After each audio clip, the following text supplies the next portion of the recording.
Welcome to TIMFD. Today is my favorite day with your hosts, David Towner and Sam McEwen.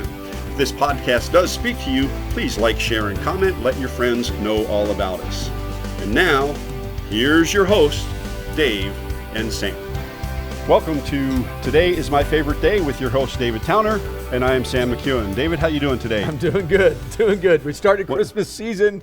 Yes. A little stressed out right now. Yes, everybody's a little stressed out right now. You know, there's all sorts of stressors that we run into at Christmas time. We're going to talk about a few of them. But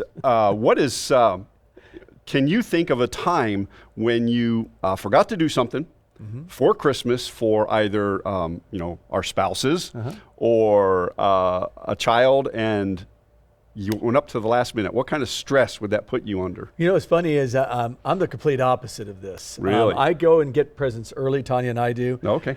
But one thing I used to do is only go get gifts on Christmas Eve. My brother and I, when we were in college, we would go, and we made it a game. We just went to the mall and said, okay, last minute, we're going to find something for every person. It was hilarious. We had a great time doing it. Would I do that as a father or a husband and a grandfather? No, there's no way I'd do that, because that would stress me out. What about you, though? I used to be the last minute type person. We have moved away from big gift giving into experiences. Okay, good. And so my wife and I talk about what we want to do or some of the things we want to do, and then we try to sort of plan through the year to try to budget it in and everything else.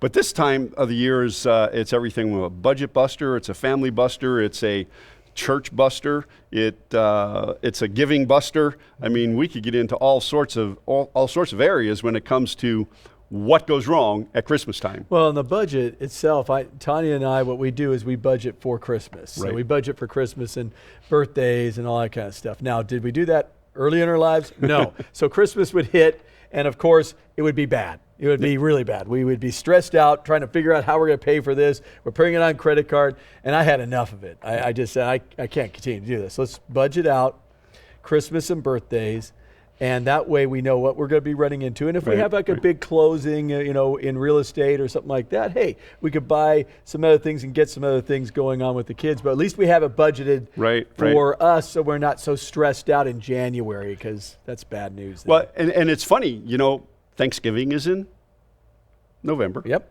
And Christmas is in December. Every year. Yep. It never changes. Yep. And so, but a lot of folks, even today, are still in that scenario. And well, budgeting's hard. It is hard. It's hard. It's not something that a lot of people like to do. They're thinking of spreadsheets and everything else. And there's some people that love it. Like Alex up there likes that kind of stuff. He's our engineer. He loves doing that kind of stuff. But for most people, they don't like doing it. And I'm one of those I like having everything in the budget. I'm to the cent. I just kind of built that way. It sometimes would drive my wife crazy. Dave Ramsey would call you the geek. Yes.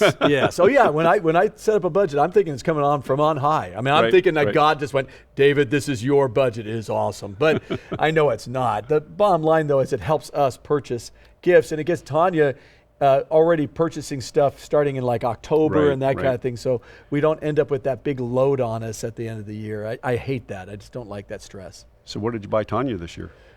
Tanya isn't real big on gifts. What we do is she loves a card. Okay. So I write out a card for her, and then what we do for her specifically is we go out and shop. So I'll go before Christmas with her, and she would be picking out stuff, and I'll just get it for her then. Or we will wait and go and after Christmas, and then go get the sales. The after Christmas sales. So do you actually shop, or do you find a place to sit and read? No, I shop with her. Okay. Oh yeah, I go with her. I've had lots of experience having girls and learned to go shopping with Tanya. And I just like spending time with her. So that's what I do. And she loves it. Was it something I loved? Not one bit. So guys, if you're listening to this, it's not something I was jumping for joy in. But my wife stays within the budget. She definitely, understands it.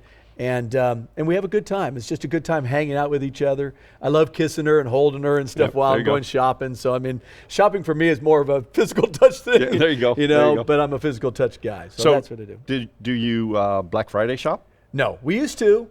Went there a couple of times and did it, and it said, never will I do this again. But we did it when we were younger, and now there's no way. I mean, you're online. You could do online stuff. I know. As a matter of fact, all the gifts so far that Tanya has purchased have all been online. So yeah, for the kids. We would go, when we lived in Cheyenne, we would go to a couple of the places. Rita just loved getting up in the early and everything else. Of course, in Wyoming, on Black Friday, it's probably 35 degrees below. Not doing that. Nope. And so, but my job was to get in line.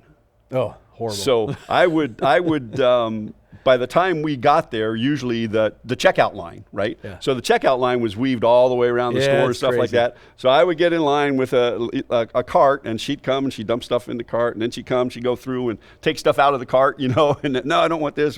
So, but she had a blast, and so my job was to stand in line, and then when it got close, I would text her and say, 5 people back, I found that people were, if there were a lot of rude people, but there was also a lot of kind people. But there were some rude people, and usually it was funny. It was just smaller people. I don't know what it was about being in the mall that smaller people were being a little bit mean, but. And that may be just me generalizing, but that's what I ran into. I had a lady hit me with, her purse one time. Oh no! What'd I do? And she was just frustrated because of all the craziness going on around her. And I said, I don't need that extra stress. Christmas time in general is always pretty much a stressful time. You got kids finishing up school. Both of us are out of that world. Right. But my daughter is in it.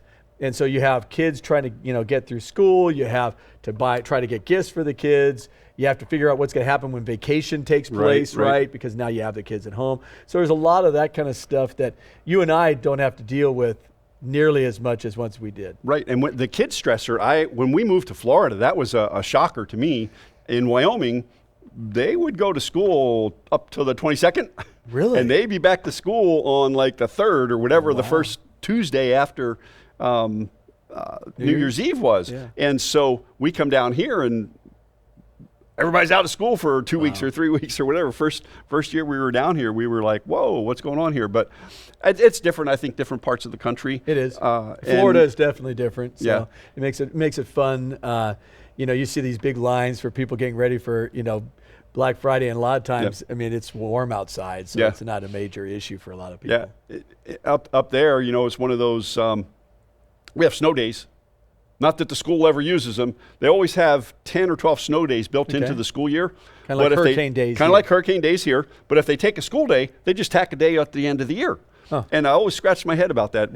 That's odd. What's and the kids would always get upset. Kids would always get upset. That's funny. Well, I know for me, when it comes to stress, and we're kind of focusing on that, for me, there's some things I know I can do to reduce my stress level.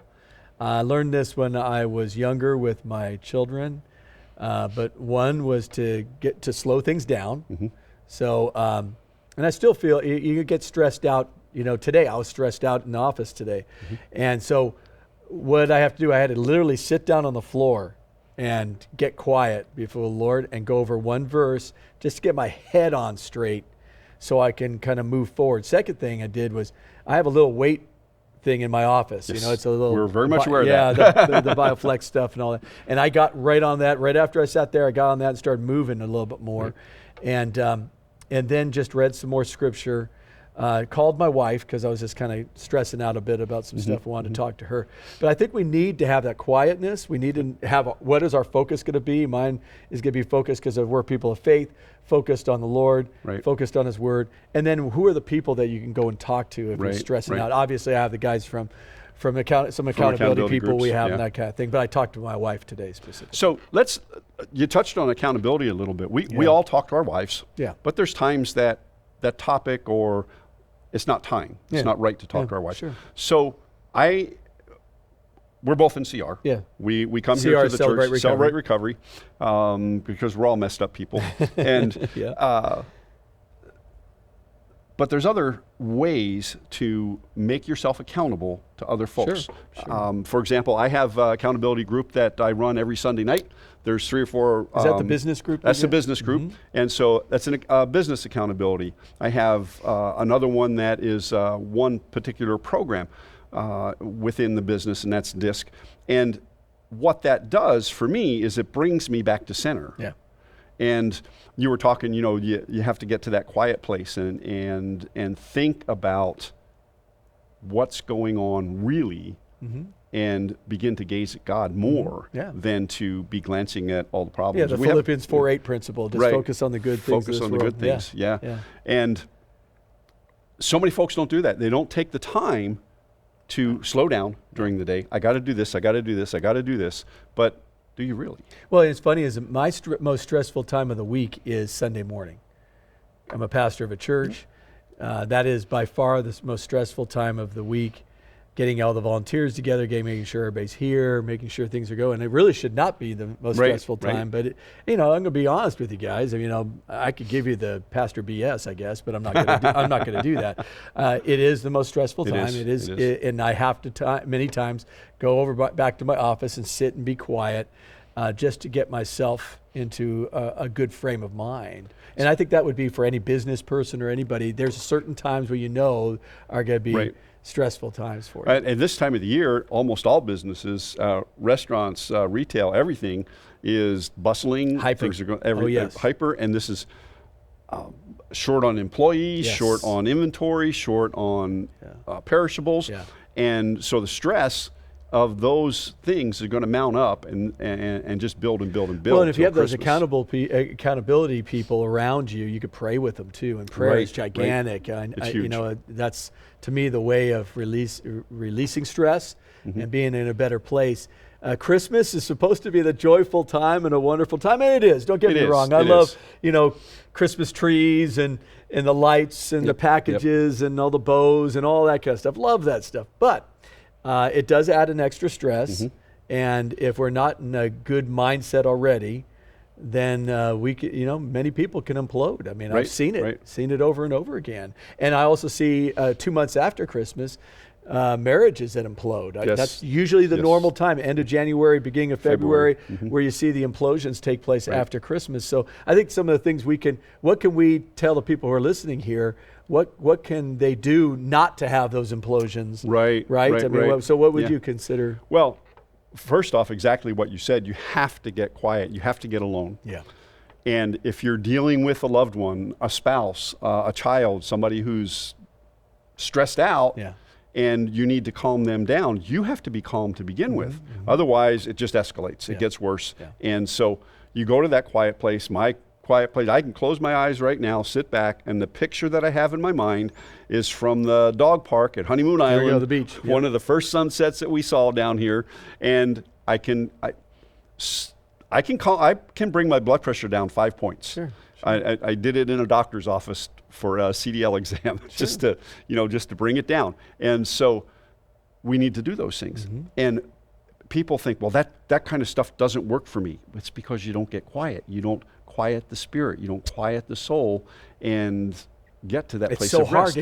It's so hard to get quiet when the busyness of life is hitting you, and you're having to think of budgets, and you're having to think about kids, and you're having to think about work, and you have to think about how you're going to pay bills and all that kind of stuff. So you're suggesting the first thing is just to get quiet in front of people, in front of the Lord, and just be quiet. And the thing is that if you don't, it snowballs into physical, emotional, spiritual. I mean, just think, for us anyway, as men of faith, if we didn't get quiet before the Lord, we'd be in trouble. Our witness would be out the window. And high-end athletes, they use meditation. I remember in college as an athlete, just slowing things down, visualizing what I was needed to do. In this case, as a person of faith, it's visualizing on the Lord and what the Lord wants me to do. And I do that, I'm in a good place. I slow it down. Now, is everything perfect when we do that? Not one bit. Just so I want to make sure. It's not like everything's wonderful, but it does slow me down to a place where I can make better decisions, not react, but respond in a healthy way. I think those are important. They are. So here's a question for you. You ran a lot, and you ran a lot in college. Yeah. Did you ever picture yourself losing a race? No. So you always pictured yourself winning the race. Matter of fact, you picture it, at least for me, I was a sprinter, so you're picturing coming out of the blocks, going down the lane and crossing the finish line before everybody else. I mean, it's just what you do. Yep. Now, did that happen all the time? No, Nope. it did not. Matter of fact, it happened very, very, very few times, and I got to see Olympic athletes way in front of me in certain races, and it was what it was. But I got a PR, a personal record, which was always good for me, because there's always going to be someone better than you. I mean, it's just a reality. Unless you're a LeBron James or a Carl Lewis from the 1980s or whatever, whatever those athletes are, Michael Jordan, Tom Brady. Those kind of guys are, they rarely lose. They still lose, but they rarely lose. But for all of us, I think slowing things down and getting in a good place will put us in a winning aspect where we can be better with if we're married, with our marriage partner, if we're dating, so the people we're dating, and our friends and kids and everybody else. I think we're just getting a better place. We do. So talk about slowing things down. A thought just came to my mind. Joe Montana. Yes. Super Bowl. Yep. Okay. And everybody's, I think it was NFC playoff championship no, it was game. Super Bowl with John Candy in the stands. Yep. Okay. I mean, come on. Yeah. This is a 2 minutes world-class athlete. Yep. 2 minutes left in the game. He gets in the huddle and says, "Hey guys, isn't that John Candy in the stands?" And that's it. Everybody looks up. It calmed everybody down. Yep. And so there's things you can do. Well, Harris Barton, I'm a 49er fan, so I know this very well. Harris Barton was a rookie, a lineman, a tackle, and he was about to throw up, he said, when he was in the huddle. He said he was losing it. And that's why Montana did that. He actually said after the game, there's a reason I got these guys focused. It got them, they looked and went, oh yeah, and then they realized it's not as big as we're thinking and making it out to be. And they went right down the field in the last seconds, threw a touchdown to John Taylor, and the 49ers won. I remember watching that game, and Joe Montana was known as one that slowed things down. That's just how he was built. So if it works for high-class athletes, it works for high-end business people, obviously. It could work for us. And by the way, the scriptures talk about slowing down and getting quiet places a lot. Find that quiet place. Biblically, if we could find a quiet place, and so my suggestion to you is finding that what I call happy place. In my book, Today is My Favorite Day, this is the book here. If you want to get it, you can go onto my website, davidtowner.com. But this helped me to slow things down. I found that my quiet place is the beach. My other quiet place is my chair in my office. And those are places where I could just slow things down and get into a better place. If I don't do that, my wife can literally pick up that I had not gotten in a quiet time with my Lord. They're good at that. Yeah, so that's important. Another thing too, I did another book called Today's My Favorite Day, and it's the prayer book, 60 prayers on just what I used when I was going through cancer. And I think it could be really useful for you if you're struggling trying to slow things down. Maybe that prayer book would be something that can be helpful to you. I know it's been helpful to me. I go back to it. I'm the one that wrote the book. You still go back to it. So it's something that you may want to consider. I think the other thing too is and we could talk at a different time about this, but exercise is very important. Yes. And we already talked about how you take care of your budget so you don't get stressed out over that. Body in motion stays in motion. Mind in motion stays in motion. It's just the reality of it. So for you coming into this Christmas season, what do you anticipate as some of the stressors, and then what do you anticipate to do to avoid being totally stressed out? So for me, this is the time of the year when people are reaching out. That's right, with your profession. That's for coaching on budgeting, for coming into 2022 with businesses and business plans and things like that. And so trying to fit them all in the calendar and then having people show up.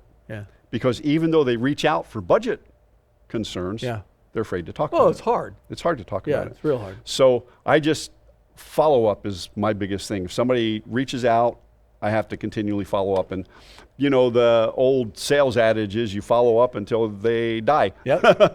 So and business people understand that. They do. They do. I get that. So we're coming to the end of our time today, David. So how can people get your book, or how can they reach out to you? All right. So a couple of things. First of all, we just want to say we love you guys and we just care for you. And we're doing this primarily for us to be able, hopefully, to give you some information that would be helpful to you. You can go on my website, davidtowner.com. You can contact me by just putting contact@davidtowner.com. And what I'd like to do is just remind you that, you can have this day as your favorite day. It could be an important day right now. You can have joy in it, even in the midst of the stress. So if you're interested in one of these books, tell me. And if you want me to sign it, I'll do that too. I do usually notes and stuff in them because I just want to encourage you. And if you know some people that need to be encouraged, give them to them. What about yourself? I can be reached at sam@aliveandatpeace.com. This book and the accompanying workbook and prayer book would be great Christmas gifts. Oh yeah, those are fun. So, we actually had a lot of people do that last year. Yeah, so that would be something. So reach out to David, and remember, today is your favorite day. Amen. If you make it your favorite day, you can gaze at God or glance at the problems. This has been David Towner, Sam McEwen. Today is my favorite day. Y'all live intentionally. Be very, very blessed, my friends. That's right. Thank you for listening to TIMFD. Today is my favorite day. The views, comments, and opinions expressed here today are those of the hosts and guests alone, and Dave and Sam are solely responsible for the content of this podcast. TIMFD, Today is My Favorite Day, is produced and directed by Alex Korn. Music is composed and performed by Chuck Vaught. Thank you for listening. Have a great day, live intentionally, and be very blessed, my friends.